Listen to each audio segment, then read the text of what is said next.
Earth is a farm, humans are the crop. The sky had turned an unnatural shade of gray, as if the sun itself had grown tired and dim. On the streets of the city, people moved about their lives, unaware of the unseen eyes that watched them from above. Not cameras. Not satellites. Something older. Something patient. Mark Stevens, a journalist, had always been skeptical of conspiracy theories. He thrived on logic, on facts he could verify. Yet, tonight, something gnawed at the edges of his mind. Reports of strange disappearances, of people vanishing without a trace, had been increasing. Authorities offered calm explanations: migration, accidents, voluntary disappearances. But Mark knew the truth felt different. It smelled wrong. His apartment was cluttered with maps, files, and news clippings. On the wall, he had pinned a map of the world with red dots marking the locations where disappearances were most frequent. He traced a finger over one of the clusters. "It's almost as if they are organized," he murmured. A soft vibration on his phone made him jump. A message, unknown sender. "You are beginning to see.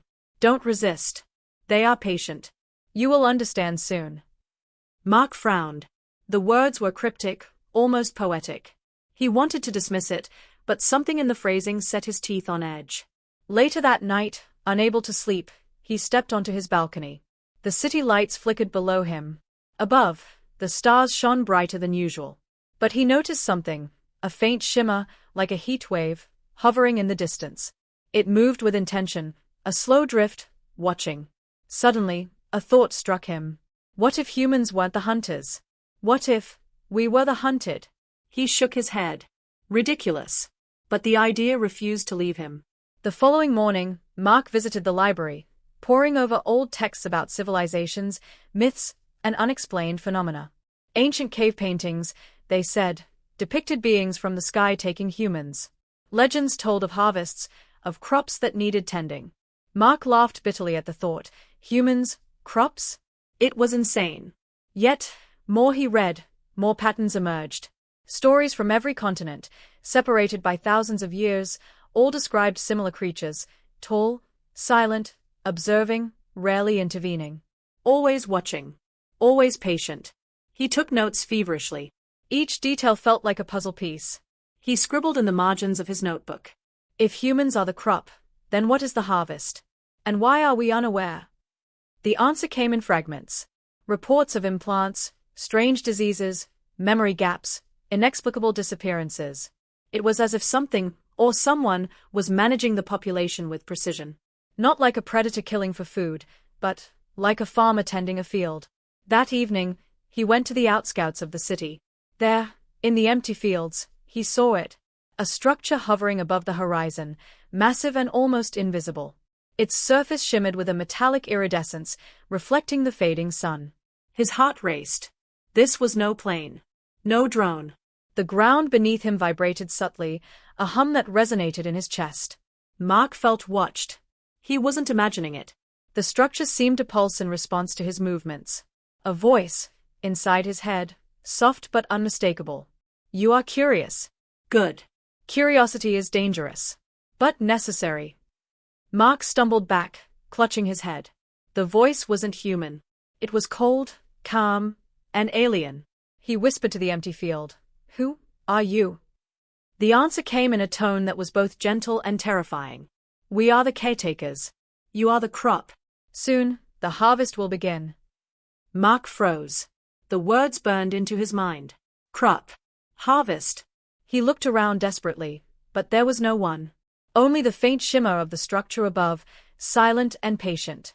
The next day, Mark tried to speak to others, to warn them, to find someone who could see what he saw. But everyone he approached was distant, distracted. Their eyes glazed over, as if part of their attention was somewhere else. It became clear, humans were unaware because they were conditioned not to see. Not by technology, not by media, by something more profound. Something biological. Something invisible. He returned to his apartment and began recording his thoughts. If we are a farm, he said into the camera, then everything we know is part of the system. Our lives, our desires, even our fears, it's all managed. We don't control anything. Not really. As he spoke, a strange sensation spread through his body. A tingling at first, Then a heat. His vision blurred, and he felt his mind opening, like a door creaking on its hinges. Then, images flooded him. Fields stretching across planets, enormous structures, crops, humans suspended in a state between sleep and wakefulness. Rows upon rows of people, floating, being nourished, maintained, watched. And overseeing it all, beings of light and shadow, silent caretakers who never ate, never slept, never rested. Mark gasped. He collapsed onto the floor. His world had shifted. The voice returned, this time warmer, almost reverent. You have seen too much. But you are ready to understand. The images showed him the purpose. Humans weren't food in the traditional sense. They were energy. Their emotions, their thoughts, their fears and joys, all harvested and converted into a force the caretakers could use. A living network of life, vibrant, self-sustaining, and endless. Mark felt a wave of nausea. The realization was horrifying. Humanity had lived its entire existence, oblivious, fertile ground for another species. Mark woke to the sound of a humming vibration, low and steady, vibrating through the walls of his apartment. Sunlight was weak today, filtered through an unnatural haze that made the city seem like a faded photograph. His head throbbed from the visions he had seen, but he couldn't ignore the urgency pressing in his chest.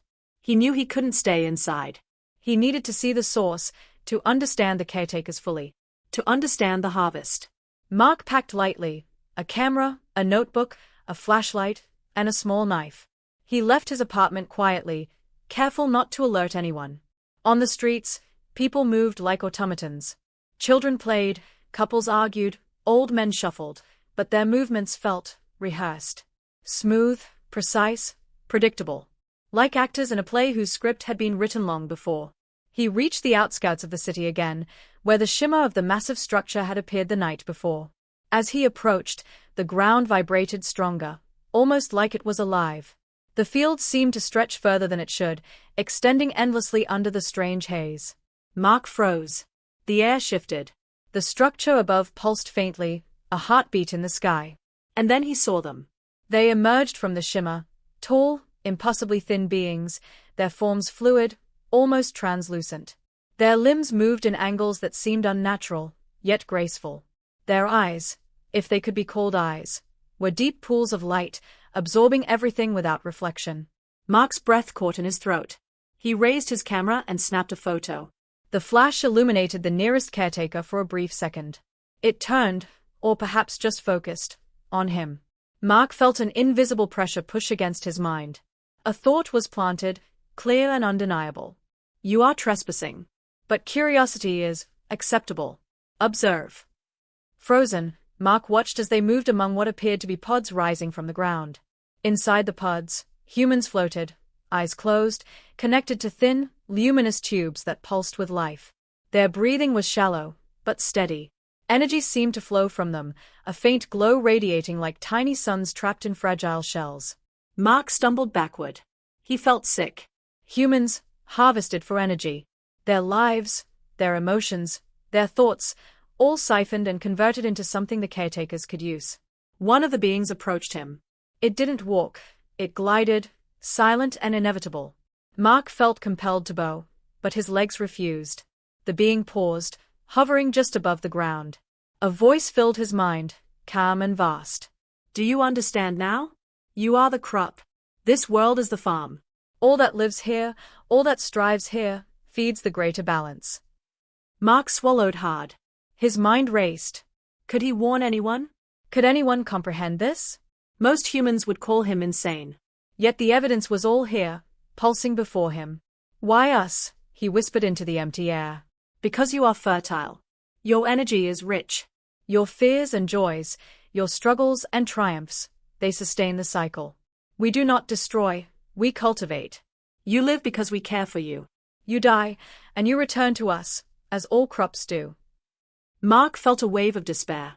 The idea of life itself being a commodity was almost too much to bear. But in his gut, he realized something else.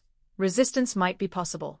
If humans were the crop, and crops could grow, perhaps crops could also fight back. The beings seemed to sense his thought. The shimmer around them intensified, and a hum filled the air, vibrating in his chest. Curiosity is the first stage of awareness. Next, You will choose. Mark fell to his knees, trembling, and looked at the pods filled with sleeping humans. Some of them stirred, unconsciously responding to his gaze. He realized the caretakers didn't just observe, they influenced. They nudged, they managed, they guided the human crop without overt intervention. And then he saw it. A small device, barely noticeable, embedded in the soil. Its surface pulsed with the same faint light as the caretakers. The device seemed alive. Mark understood, this was the mechanism of the harvest. Each human, connected, monitored, managed through countless devices buried across the earth. Humanity wasn't free, it was curated, Cultivated. nurtured. A new thought struck him, sharp and wild. If he could disrupt the device, even for a moment, he could awaken some humans. Perhaps even ignite resistance. Mark's hands shook, but determination filled him. He had seen the truth. Humanity was a crop. And if crops could fight, maybe they could survive the harvest. But as he reached for the device, the being closest to him extended a slender, luminous arm.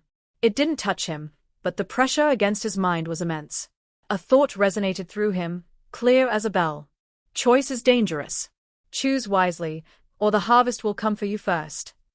Mark froze, staring at the device. The hum grew louder. The field seemed to stretch infinitely. The pods pulsed with life. And the caretakers hovered, silent and eternal, waiting. Mark stayed crouched in the field, staring at the device. His fingers hovered over it, trembling. The hum of the earth pulsed through him like a heartbeat, and the pods around him seemed to resonate in rhythm. The caretakers remained perfectly still, their luminous eyes fixed on him, watching every micro-movement. He thought of the humans inside the pods, living unknowingly as part of this vast farm. Could they be awakened? Could they resist? Mark swallowed his fear and made a decision. He jabbed at the device with the tip of his knife. Sparks flickered. The hum wavered. For a brief second, the pods shivered, and some of the humans inside blinked, eyes fluttering open. Mark held his breath. The caretakers reacted instantly. The being nearest to him moved, gliding closer. But instead of punishing him, it paused.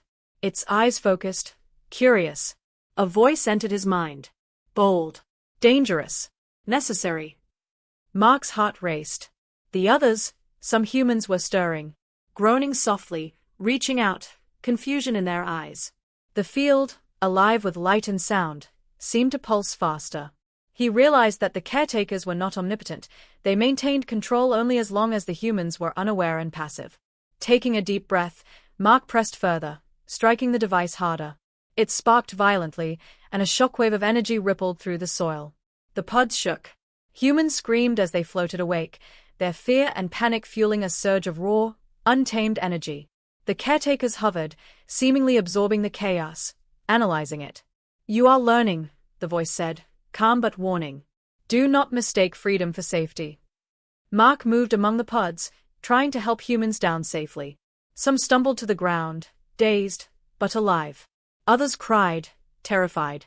A few ran instinctively, trying to escape the field, but the shimmering barrier around the farm, barely noticeable at first, stopped them. It wasn't solid, but it was persuasive. Like invisible walls controlling thought. Mark realized then that the harvest wasn't just physical, it was mental. The caretakers didn't just farm humans, they curated thoughts, emotions, actions. The world outside the field was a mirror of their design, keeping the population manageable and predictable. He whispered urgently to the awakened humans. Listen to me. You're awake. You're alive. They are farming us, they control everything, but we can fight back. Some understood, fear sharpening their senses. Others looked at him blankly, still caught in the caretaker's influence. Mark had no time to argue. He needed to act, to disrupt more devices and awaken more humans. He ran toward another device, deeper in the field. The humans who had woken followed hesitantly, growing in number. The humming intensified. The air shimmered, bending light like a heat wave over the pods. The caretakers moved with terrifying precision, surrounding them, but not attacking. Your courage is noted, the voice said. But every harvest must be completed. Every crop returned to order. Mark's heart pounded. He struck the second device, breaking its surface. Pods shook violently. More humans stirred, eyes opening wide to see the field, the sky, the hovering beings. Panic and confusion rippled through the newly awakened. Then, the first attack came, not physical, but mental. A wave of pressure hit Mark's mind, sharp as a blade. Pain lanced through his skull, and images flooded him. Visions of previous humans, harvested, terrified, broken, returned to energy. He staggered, falling to his knees. "You cannot undo the harvest," the voice intoned. "But you can resist. And resistance is dangerous." Mark gritted his teeth. Pain shot through him, but he forced himself to rise. Around him, the humans, confused, terrified, but now awake, looked to him for guidance. Their fear mingled with determination. He realized the harvest relied not only on their sleep and ignorance but on their compliance.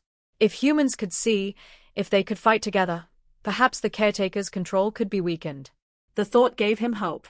He grabbed the nearest human, a young woman with sharp, terrified eyes, and whispered, "Follow me. Don't look back. We fight or we die. But at least we fight." The field trembled under the presence of the caretakers, the air thick with tension.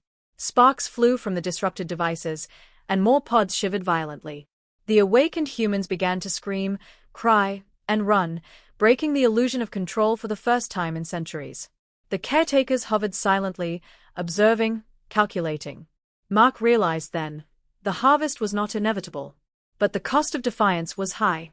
And somewhere, deep inside the hum of the earth, a thought lingered in his mind, clear and chilling. "The harvest will come, for all of you." Mark swallowed, tightened his grip on the knife, and prepared to lead the humans deeper into the field. Escape, resistance, survival, it all depended on how far they could push before the caretakers regained control. The field stretched endlessly before Mark and the newly awakened humans, a landscape of glowing pods, pulsing devices, and the silent, hovering caretakers. Every step they took sent tremors through the soil, as if the planet itself was aware of their defiance. Mark looked at the group around him. There were 20, 30, maybe more. People of all ages, dazed, terrified, but now awake and alert. Their fear was raw, but so was their potential. Every scream, every burst of panic, fed the energy around them. But unlike before, this time it was not being harvested, it was uncontrolled. "We need to move," Mark said. "Find more devices and destroy them. The more we disrupt, the weaker their control becomes. They can't harvest us all at once if we fight."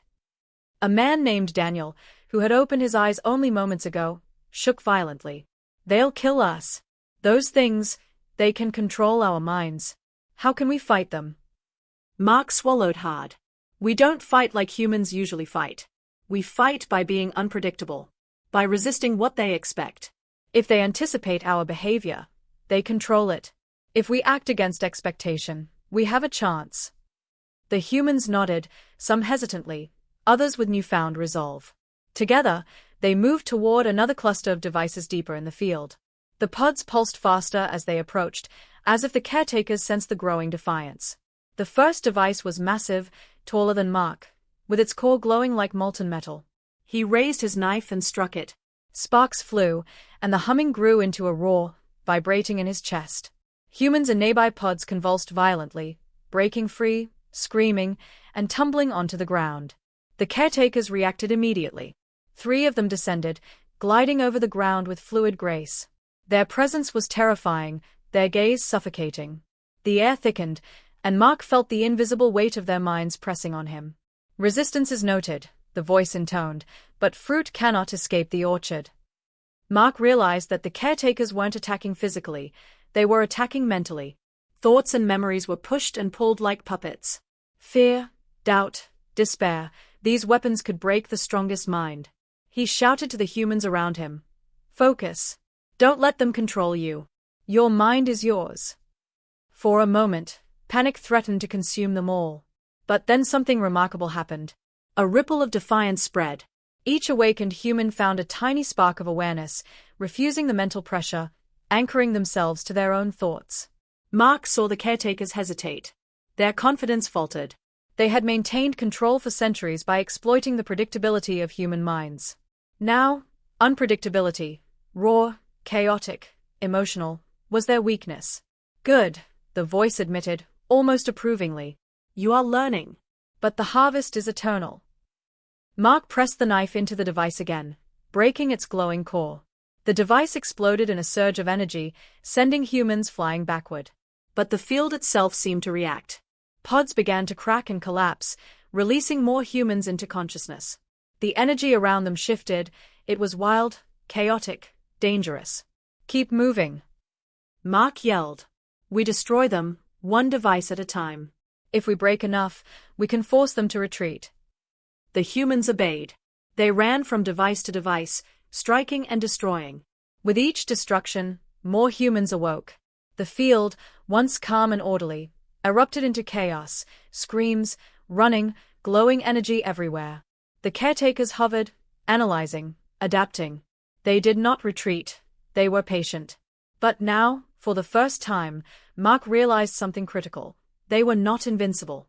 Their power relied on humans being predictable, unaware, compliant. Awakened humans introduced chaos, and chaos weakened their control. "You have glimpsed freedom," the voice said, distant and calm. "But freedom comes at a cost. Every step you take brings the harvest closer, for some of you." Mark clenched his teeth, wiping blood from a cut on his forehead. "Then we fight for every life, every second. We will not be crops."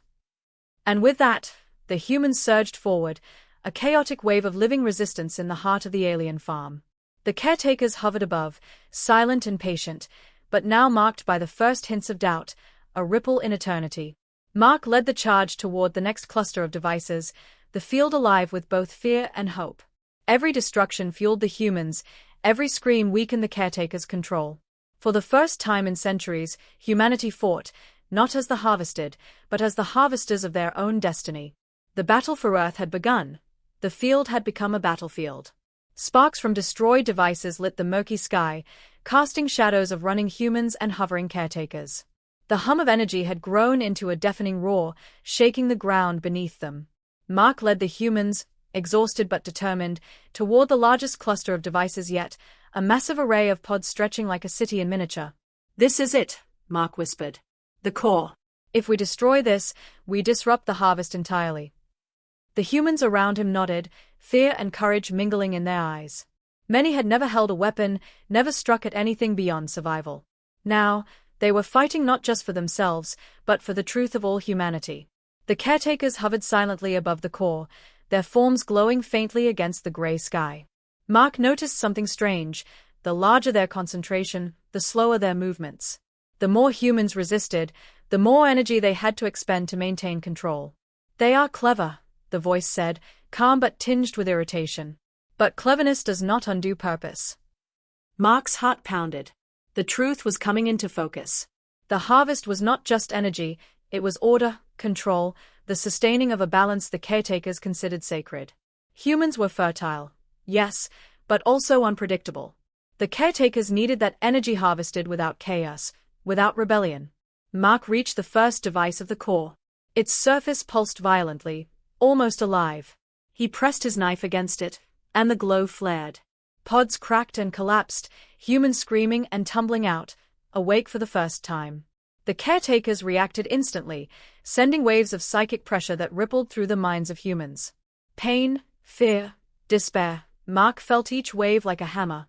Many of the newly awakened fell, unable to resist. But Mark forced himself to remain upright, breathing in defiance. "You cannot fight eternity," the voice said. "But resistance teaches." Mark shouted to the humans around him. "Focus on your mind. Resist. Think for yourselves. Don't let them manipulate you." Slowly, the humans who had fallen began to rise again. The psychic waves, while painful, only strengthened their awareness. Each human was a spark, unpredictable, chaotic. And in chaos, the caretaker's control weakened. Mark reached the central device. It was massive, a crystalline tower of pulsating light. The hum of the earth centered here, the source of the harvest. His hands shook, but he plunged the knife into its core. Sparks flew, energy surged, and a deafening vibration shook the ground. Pods all around cracked and shattered, humans tumbling free. The caretakers recoiled slightly, their movements jerky, almost unsteady.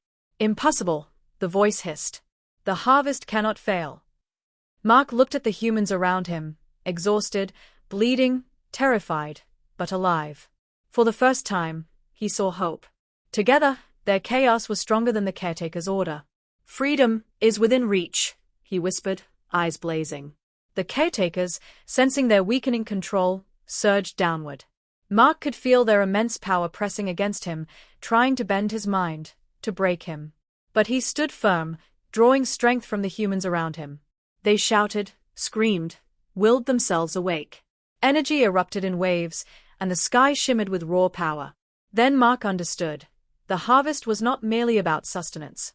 It was about submission. Humans were more than energy, they were patterns, thoughts, emotions, living conduits. The caretakers needed order to thrive. Chaos threatened them as much as it threatened humans. With a final surge, Mark drove his knife into the crystalline core, shattering it. The hum of the earth changed, vibrating wildly, uncontrollable. Pods shattered, devices exploded, and the field erupted in energy. Humans, free from the farm's control for the first time, screamed in triumph. The caretakers recoiled, retreating into the sky. Their forms flickered, unstable. One voice, distant and cold, echoed in Mark's mind. This is not the end, the harvest endures, and it waits. Mark stumbled, exhausted, as humans gathered around him. The field was a ruin of broken pods and destroyed devices, but the humans were alive, awake, and free. For the first time in centuries, the farm had been disrupted. Humanity had survived the harvest. Yet, in the sky above, a faint shimmer remained. The caretakers had retreated, but they had not abandoned their world. The message was clear. Freedom had been won, for now. But the harvest would always watch, always wait, always return. Mark looked at the humans around him, battered but alive, and whispered, "We are not crops. We are alive. And as long as we remember, they can never truly harvest us again." The wind swept across the ruined field, carrying the cries and laughter of the newly awakened. The caretakers lingered in the distance, patient, eternal, but for now, Earth belonged to its people. The dawn broke over a changed world. The field, once orderly and humming with life in captivity, lay in ruins. Broken pods, shattered devices, and scorched earth stretched as far as the eye could see. The humans who had survived stood among the wreckage, blinking in disbelief, tasting freedom for the first time in centuries. Mark stood at the center, exhausted, blooded, but alive. He looked around at the faces of the humans, faces filled with confusion, fear, but also hope. The chaos of the night had awakened them. Their minds were clear. Their spirits, though battered, were unbroken. "We're alive," whispered a woman, her voice trembling. "We really are alive." Mark nodded, swallowing hard. "Yes. And we're free, at least for now. But we can't forget what we've seen. The harvest is still out there." They are patient. They wait. And one day, they might try again. Some humans looked around at the wreckage, fear creeping back into their hearts. Mark raised his hands, steadying himself. "We survived because we resisted," he said. "We fought because we remembered we were human. That's our strength. They can watch. They can wait. But as long as we think, as long as we feel, as long as we live, they will never fully control us." Slowly, the survivors began to move, helping each other. They tended to wounds, comforted the terrified, and began to assess the ruined field.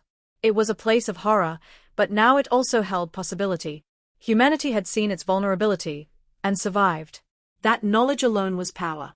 Mark wandered among the broken pods, touching the faintly glowing remnants of the devices. He thought of the centuries humans had lived in ignorance, harvested and cultivated like crops, unaware of the invisible caretakers guiding their lives. He shuddered but felt something else, determination. "We can rebuild," he muttered. "We can learn. We can prepare. And if they ever come back, we'll be ready." Above, the sky shimmered faintly. The caretakers lingered at the edge of the horizon, distant and patient, watching, studying. Their presence was undeniable, but for the first time, they did not dominate. They had been challenged, and the chaos of awakened human minds had forced them to retreat. Mark turned back to the survivors. "We're not crops. We're not livestock. We're alive. And we have a choice. That's something they can never take away." People nodded, slowly understanding. They were free to move, free to think, free to live, not as part of a farm, not as energy to be harvested, but as humans. The sun rose fully over the ruined field, casting long shadows of broken pods and scattered machines. Birds flew overhead, singing, oblivious to the battle that had taken place below. Life, uncurated, chaotic, unpredictable, humanity itself, continued. Mark looked at the sky one last time. The shimmer of the caretakers lingered faintly, a reminder that freedom was never guaranteed. But now, humans had learned something vital. Awareness was power, and resistance was survival. "We survived," he whispered. "And as long as we remember, they can never truly harvest us again." A breeze swept across the field, carrying the sounds of laughter, cries, and cautious hope. Humanity had been the crop, but tonight, humanity had reclaimed its life. The farm was broken, the harvest disrupted, but the watchers waited. Patient. Eternal. And Earth, scarred but free, began to breathe again.